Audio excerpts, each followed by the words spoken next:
Eh bien, je suis avec Anas Nadifi. Bonjour Anas, vous êtes directeur de la régie publicitaire de Biril, qui est un réseau social que finalement qui devrait être une fierté française finalement et que finalement peu de gens connaissent, en tout cas, des gens plus âgés, on va dire.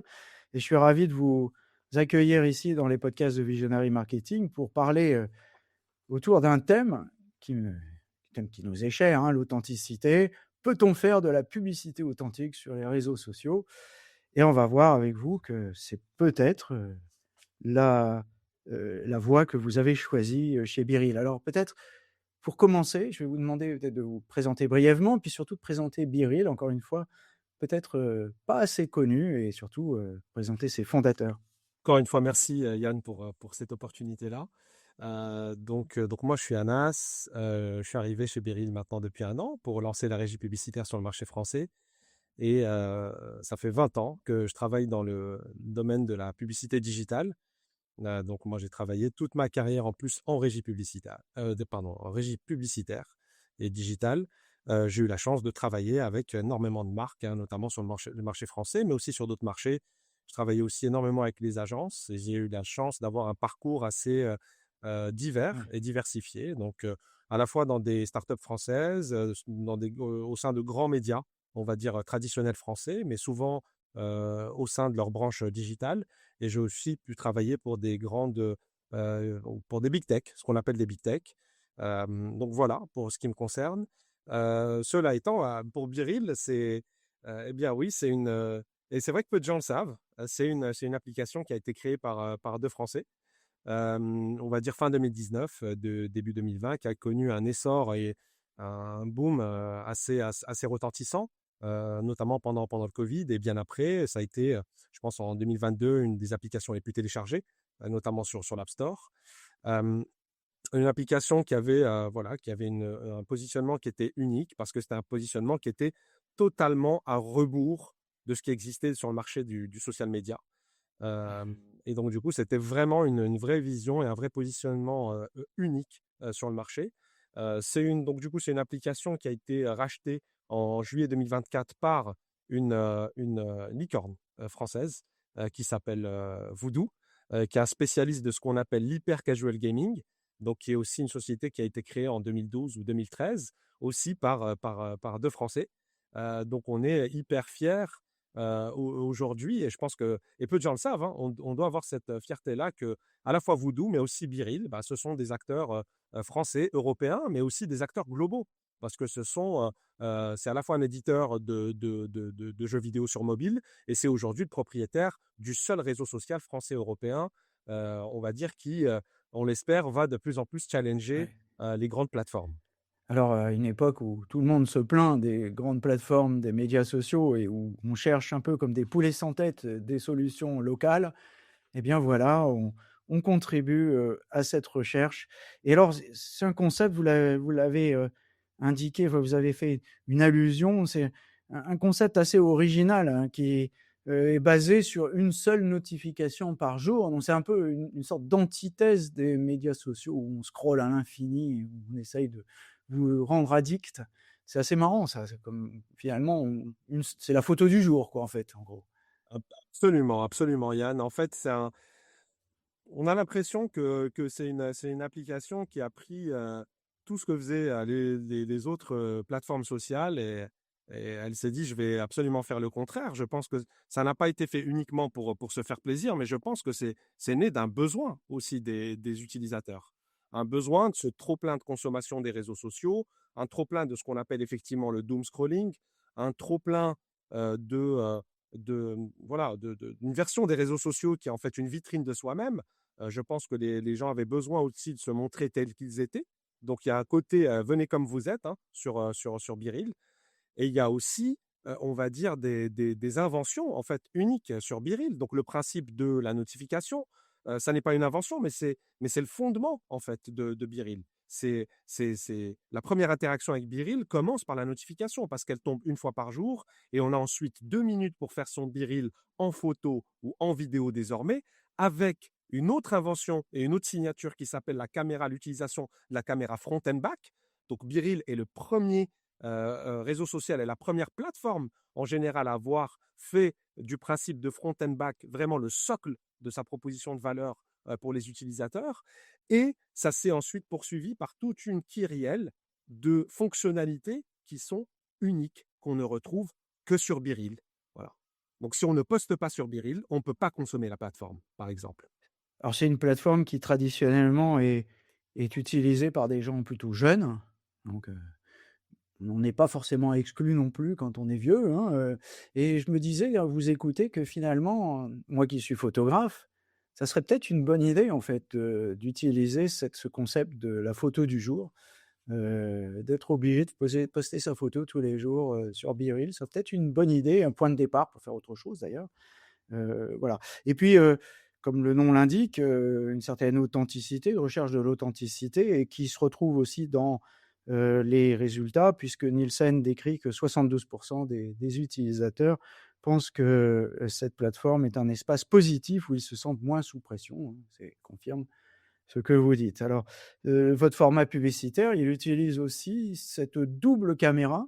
Comment ça fonctionne? Parce que c'est pas simple à maîtriser ça. Tout à l'heure, j'ai posté mon premier BeReal, je dois avouer, j'étais un peu perdu parce que je voyais 2 caméras en même temps, et je dois avouer, j'ai pas tout compris.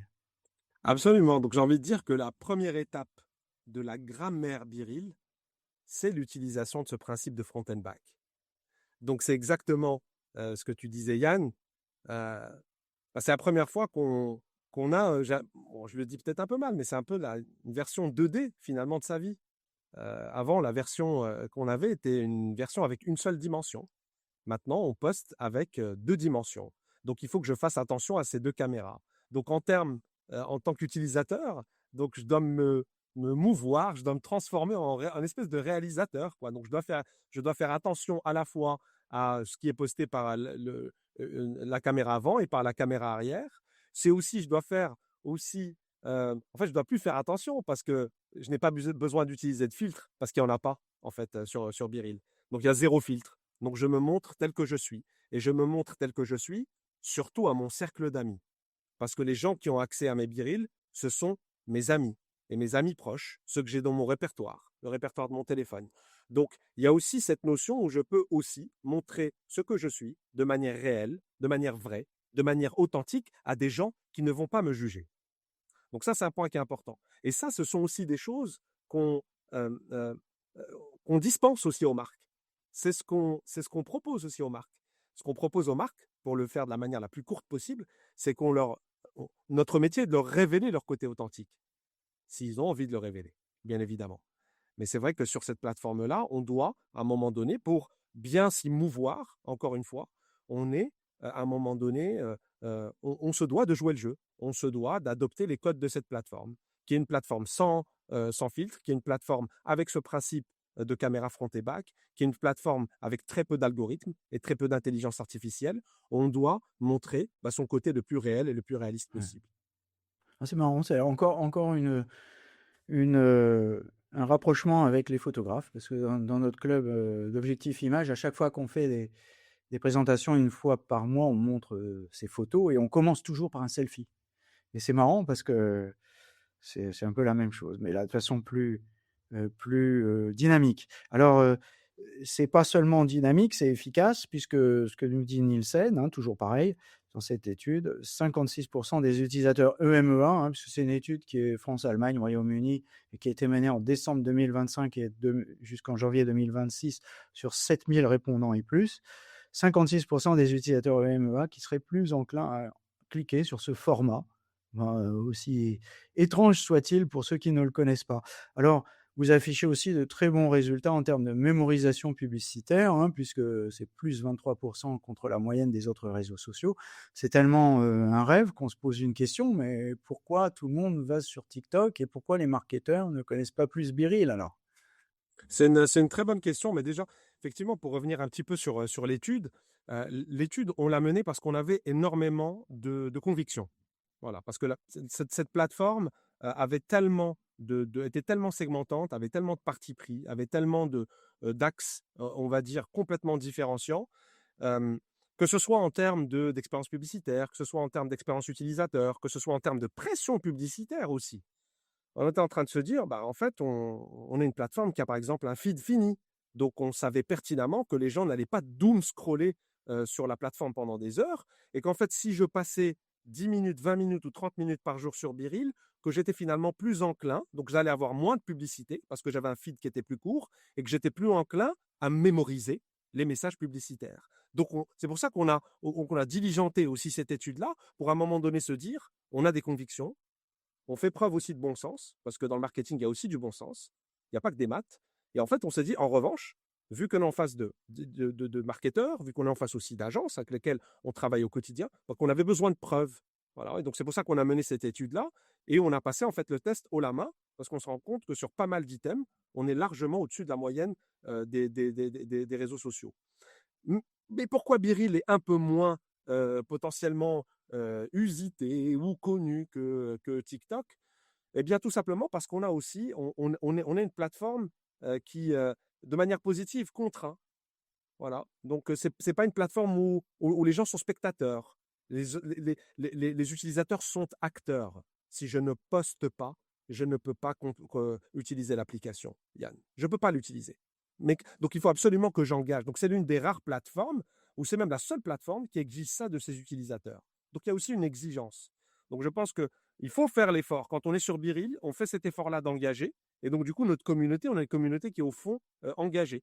Et je pense que cet effort-là qu'on impose finalement à nos utilisateurs et auquel adhèrent beaucoup d'utilisateurs, bah, ce n'est pas non plus un usage qui est ultra mainstream, qui est l'usage d'un TikTok, où j'ouvre mon application, j'ai une vidéo, j'ai un algorithme exceptionnel qui va me pousser des vidéos et qui va capter mon attention à ne plus savoir, voilà, jusqu'à ne plus arrêter. Nous, chez Biril, l'expérience, il y a un début, une fin.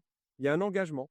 Il y a, même quand les gens réagissent sur l'application, bah, nos utilisateurs utilisent non pas des emojis, mais ils utilisent des realmojis. C'est-à-dire, je vais me prendre en photo pour mimer la réaction de l'emoji, pour pouvoir poster. Donc, on est vraiment authentique jusqu'au bout des ongles. Mais donc, du coup, on en demande aussi beaucoup à nos utilisateurs. Et donc, ça, ça fait qu'on n'est pas aujourd'hui mainstream, mais on espère à un moment donné le devenir parce qu'on propose une vraie alternative sur ce marché-là.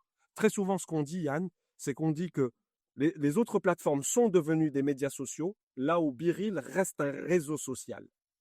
C'est là où je retrouve mes amis. C'est là où je vais partager au moins une photo de moi, de ce que je fais à un instant I avec mes amis. C'est là où je vais réagir au biril de mes amis. C'est là où je vais entamer une discussion avec mes amis sur ce biril-là. C'est là où je vais suivre aussi des créateurs que j'aime et qui postent aussi leur quotidien et qui montrent aussi leurs coulisses, loin de toutes les photos et vidéos super produites, super léchées, Ouais, etc. Donc ça, ce sont des choses qui font que voilà, notre reach est intéressant, mais qui n'est pas encore aujourd'hui au niveau de d'autres ouais. plateformes. Donc ça, c'est un bon message à l'attention des marketeurs. Finalement, moins, c'est plus.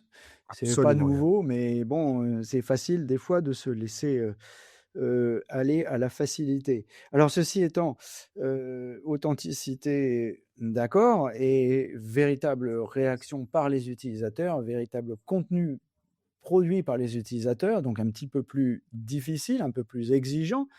Mais aussi, c'est une plateforme qui est née, sur la promesse de ne pas faire de la publicité. Alors, aujourd'hui, on rajoute la publicité. Est-ce qu'il n'y a pas ici un serpent qui se mord la queue ou? Ah ouais, en tout cas, c'est une excellente question. Mais bon, on est aussi Biril. Voilà, c'est aussi une entreprise qui a envie de croître et qui a besoin aussi de moyens de croître, qui a besoin aussi de trouver son business model. Donc aujourd'hui, c'est un business model pour lequel on a opté, qui est effectivement la publicité.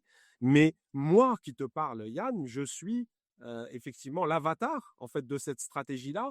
Mais moi, mon rôle, c'est d'apporter une publicité. J'ai envie de dire une publicité qui puisse être la plus native, la plus immersive pour que ton expérience, Yann, quand tu l'utiliseras de plus en plus Biril, qu'elle puisse être la plus sans couture, la plus sans interruption, que tu puisses te dire, ah bah écoute, bah, je trouve que cette marque-là, qui s'est introduite et immiscée dans mon feed, eh bien, je trouve qu'elle l'a très bien fait en respectant les codes de la plateforme, en utilisant le principe de caméra front and back, en étant authentique, en n'utilisant pas l'IA, pour faire cette photo, cette vidéo, en étant sans filtre, en étant la plus brute dans le sens noble du terme et la plus réelle possible. Donc, il y a aussi de la place pour les marques dans ton feed, mais du moment qu'elles respectent finalement le contrat de lecture que tu as à la fois avec la plateforme, mais aussi avec les marques. Alors excellente transition. Avatar, s'interdire l'IA, quel est justement, le rempart par rapport à ces contenus, dits slop qu'on peut voir un peu partout, sur l'IA et sur les médias sociaux? Alors, comment Biril se protège-t-il de ça? Parce que finalement, une photo peut paraître, vraie et ne pas l'être. Absolument, absolument, Yann. En fait, j'ai envie de dire, euh, c'est consubstantiel à notre produit. Notre produit impose l'intégration d'un contenu sur le vif. On ne peut pas uploader de contenu exogène à la plateforme. Si je ne prends pas un contenu avec ma caméra, eh bien, il n'entrera jamais sur la plateforme. Voilà. Donc ça, c'est consubstantiel et j'ai envie d'aller, voilà, donc du coup, on a une espèce de barrière. On est un peu immunisé aujourd'hui contre les fake news. On est immunisé contre le contenu, le deepfake. Euh, on est immunisé aujourd'hui, mais consubstantiellement, de par la construction et l'ADN de la plateforme, on est immunisé contre ça. Attention, ça ne veut pas dire qu'on est contre l'intelligence artificielle, parce qu'on l'utilise quand même sur la plateforme à des fins publicitaires, à des fins de recommandation de certains comptes officiels, etc. Attention, on n'est pas rétif à ça, mais on contrôle, on va dire. Nos algos ne sont pas subis, ils sont plutôt choisis et ils sont utilisés avec parcimonie. Ça, c'est un point qui est extrêmement important. Mais voilà, on a une espèce de barrière un peu naturelle qui ne laisse pas passer l'intelligence artificielle. Et ça, j'ai envie de dire, voilà, ça fait du bien. Ça fait du bien. Et je pense qu'il y a aussi, il y a une demande aujourd'hui. Elle n'est peut-être pas majoritaire. Elle est peut-être pas majoritaire, mais je pense qu'elle le deviendra au fur et à mesure. Le trop-plein d'IA, à un moment donné, nous donnera potentiellement un espace un peu plus intéressant. OK. Heu, si je veux vraiment être chiant, je peux très bien prendre ma caméra et photographier une photo de mid-journée et faire croire que c'est une vraie photo. Absolument, absolument, Yann, mais il va falloir que tu cadres très très bien. Je pense qu'à un moment donné, si tu prends la photo d'un écran, bah, tu verras que ton écran il pixelise. Moi, je le fais des fois. Moi, je prends par exemple des fois ma télé en biril bah, c'est le rendu, hein, c'est le Ah rendu ouais, mais c'est de une la télé, caméra. c'est Bah pas oui, un bah, c'est une écran télé. 5000 pixels, là, Ah bah ça va ça c'est autre moins. chose. Donc ça, il faut être Ouais. ultra bien équipé, etc. et tout. Mais à la fin de la journée, les utilisateurs se rendront aussi compte voilà, que ce contenu-là, en tout cas, il est capturé. Ce qui est sûr, c'est que les utilisateurs savent que c'est capturé sur le vif. Donc, D'accord. ils vont se dire que c'est quelque chose qui n'est pas forcément naturel ou authentique. Voilà. C'est pas une barrière infranchissable, Biril, mais on a quand même érigé un certain niveau de barrière qui fait que on se prémunit quand même contre ce genre de contenu. Voilà. OK. Alors, ceci étant, donc, il y a déjà des premiers clients, de la plateforme et il y en a même pas mal, qui sont actifs, hein, c'est près de 400 si j'ai bien compris, Même plus et des aujourd'hui, ouais. On a ouais, dépassé la barre des 500 là, donc on en est vraiment fiers. waouh! Donc on peut plus dire que c'est, confidentiel et puis, des clients prestigieux comme Nike, Netflix, Amazon, Levi's. Tu vois, c'est marrant, c'est beaucoup d'Américains. Il y a pas de Français? Il y en a énormément en réalité. Donc là, parce on adopte notre posture globale, parce qu'on est présent publicitairement maintenant partout où l'application fait des très bons scores d'audience. Mais moi, si je prends le marché sur lequel je suis, je travaille avec énormément d'acteurs français, des acteurs du secteur bancaire notamment. Donc on travaille voilà, avec Crédit Agricole, Boursorama, Crédit Mutuel, Société Générale, et j'en passe des meilleurs. On travaille énormément. On a un secteur qui vient taper à notre porte assez régulièrement, qui est le secteur de l'éducation. Donc, on travaille avec beaucoup d'écoles de commerce, on travaille avec le SCP, Audencia, avec énormément d'établissements scolaires, universitaires, etc. On travaille, voilà. Donc, la réalité, c'est qu'aujourd'hui, par exemple, sur le marché français, on est très, très bien ancré et on a énormément d'acteurs français qui sont présents sur la plateforme et qui viennent globalement tous les secteurs. Je pense qu'on travaille aujourd'hui quasiment avec tous les secteurs possibles et imaginables, et notamment les secteurs qui s'adressent en majorité à la Gen Z. Parce que très souvent, les marques viennent nous voir pour notre propension à toucher cette cible-là de manière plutôt massive et surtout d'une manière totalement originale. D'accord. Alors, on a mentionné Levi's. Ils ont obtenu 5 fois plus d'engagement sur BeReal que sur d'autres plateformes. Alors, ok, mais comment mesure-t-on ça? Absolument. Donc Yann, bon, quand juste pour donner un peu de contexte, la proposition de valeur publicitaire de Biril aujourd'hui, elle est plutôt ce qu'on appelle, basée sur le haut de funnel et le mid funnel. Donc aujourd'hui, on n'est pas encore une plateforme qui puisse être capable d'accompagner les marques sur des logiques de performance marketing et sur des logiques de conversion pure et dure. Donc pour l'instant, on en est là. Ça fait 1 an et demi que la régie existe. Je pense qu'on a besoin encore de continuer notre maturité digitale sur ce sujet-là pour devenir, j'espère un jour, une plateforme, comme on dit en bon français, full funnel. En revanche, on est capable d'apporter des KPI ou de la mesure très, très, très solide sur tout ce qui est mid et haut de funnel. Donc, on travaille notamment avec beaucoup de vérificateurs tiers qui permettent aussi de vraiment vérifier qu'on apporte le bon niveau d'attention lorsqu'un client active une campagne sur Biril, un bon niveau de visibilité, un bon niveau de brand safety, mais aussi des bonnes performances, notamment en termes de taux de clic. C'est un KPI qui existe depuis aujourd'hui, depuis que le web est web, mais on arrive aussi à aller encore plus loin où on mesure très souvent l'impact des campagnes Biril, notamment sur les items de marque et sur des items de marque tels que la préférence de marque, l'intention d'achat, la notoriété, etc. Ce qu'on appelle communément dans le marché, et encore une fois en bon français, les brand lift surveys. Donc, ce sont des espèces de post-tests qu'on va mener pendant la campagne pour pouvoir prouver à notre client et à son agence que Biril a eu un niveau d'efficacité intéressant sur l'item de marque qu'ils ont souhaité étudier. Voilà. Donc, vraiment là-dessus, on s'est musclé au fur et à mesure. Et l'étude Nielsen nous aide encore plus, on va dire, pré-test ou pré-campagne, à pouvoir quand même rassurer les clients et leurs agences sur notre capacité à être efficace. D'accord. Et alors, il y a, comme sur les autres plateformes, un petit outil qui permet de créer soi-même sa publicité ou... Pas encore Yann, donc ça c'est quelque chose qu'on a dans les tuyaux. Aujourd'hui, on n'a pas encore de business manager. Aujourd'hui, pour avoir accès à la publicité, à faire des campagnes sur Biril, c'est plutôt des discussions entre les équipes commerciales de Biril et les équipes marketing côté client ou les équipes de consulting côté agence. Donc on est encore sur ce qu'on appelle encore une fois on est en managed services, donc on a des discussions avec toute une série de clients, mais vraiment de manière personnalisée. On n'a pas de plateforme self-serve pour l'instant, mais c'est quelque chose qu'on a dans les cartons. C'est un choix ou est-ce que c'est parce que vous savez pas encore trouver Claude Code ou... Non, Yann, c'est pour l'instant, c'est un choix parce que euh, franchir le pas de Biril, c'est franchir aussi un cap en termes de raisonnement créatif.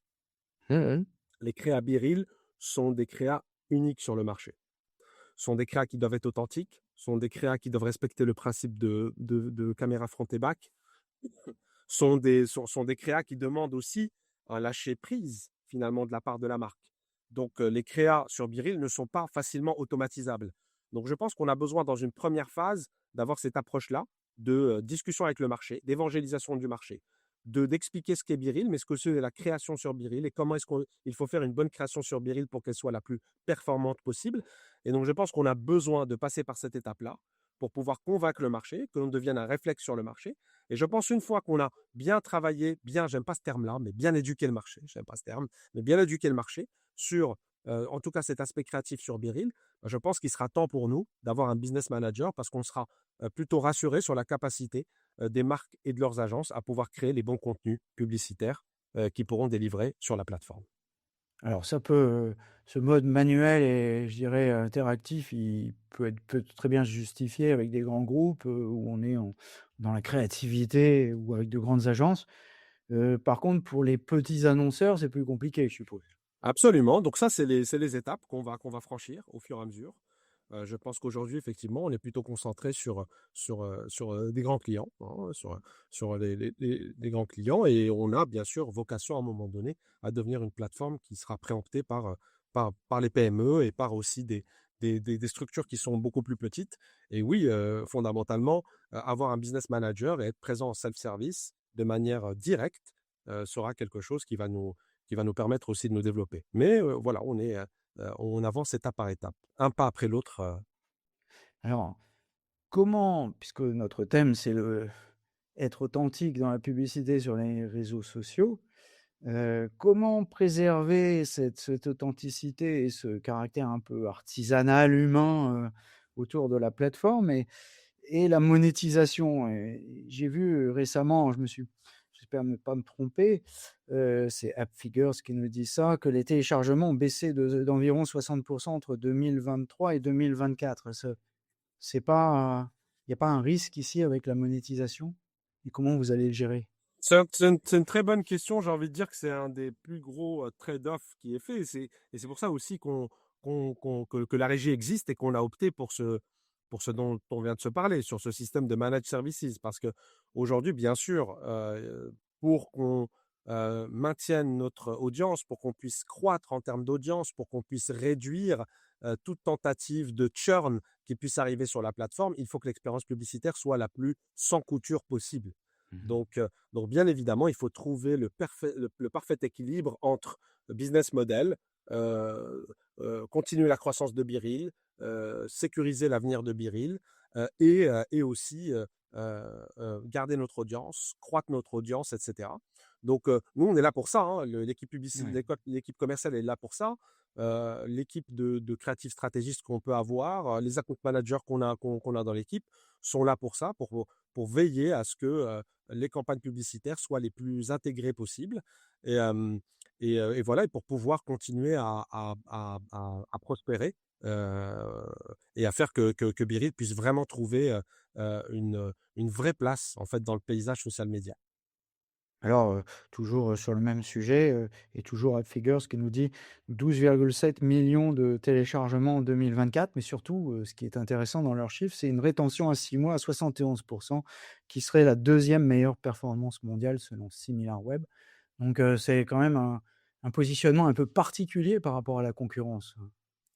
Absolument. Après, voilà, Biril on va dire, j'ai envie de dire, on a un potentiel qui est encore grand en face de nous. Il y a un travail qui est fait, notamment sur le produit de manière continue, hein. Donc, on se creuse tout le temps les méninges pour pouvoir continuer à apporter des nouvelles choses sur Biril, à écouter nos utilisateurs, à apporter de nouvelles fonctionnalités. C'est pour ça qu'on a introduit, par exemple, la vidéo. C'est pour ça qu'on a introduit, par exemple, les comptes officiels. C'est pour ça qu'on a introduit, on va dire, qu'on a aussi, sur le marché français, investi sur le programme influenceurs et créateurs pour pouvoir donner la possibilité aussi aux utilisateurs de pouvoir aussi consommer deux types de contenus qui sont des contenus dont ils sont demandeurs et voilà, pouvoir suivre son créateur préféré de la manière la plus authentique, voir les coulisses de comment il vit, qu'est-ce qu'il poste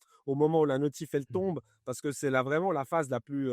Il peut pas tricher, il peut pas mentir là-dessus. Donc ça aussi, ce sont toutes on va dire les initiatives qu'on prend pour voilà continuer à retenir nos utilisateurs, à croître notre user base et à continuer finalement à prospérer. D'accord. Alors, petit mot de la fin, si vous aviez donné un seul conseil à un directeur marketing qui hésite encore à mettre BeReal dans son budget marketing 2026, quel serait-il? Ah, c'est une excellente question, Yann. J'ai envie de dire, la première chose, c'est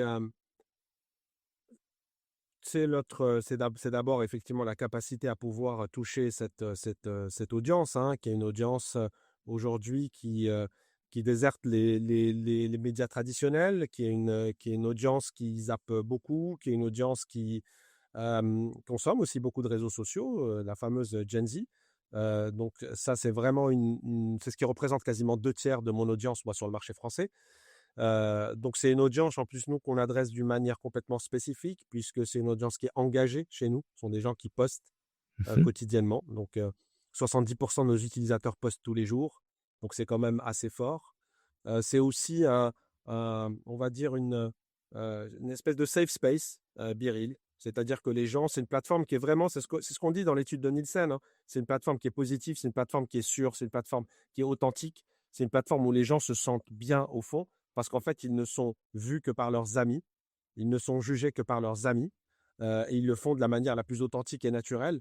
Donc du coup, c'est donner aussi la capacité à un marketeur de s'adresser à cette cible-là dans un environnement qui est assez unique, où en fait les utilisateurs se livrent et se livrent de manière assez authentique et réelle. Donc j'ai envie de dire, c'est les 3-4 points que je vois le plus. Notre capacité à toucher la Gen Z, de la toucher d'une manière différente, à un moment différent, d'une manière aussi très originale, quoi. Parce que le principe de notification, c'est un peu notre prime time.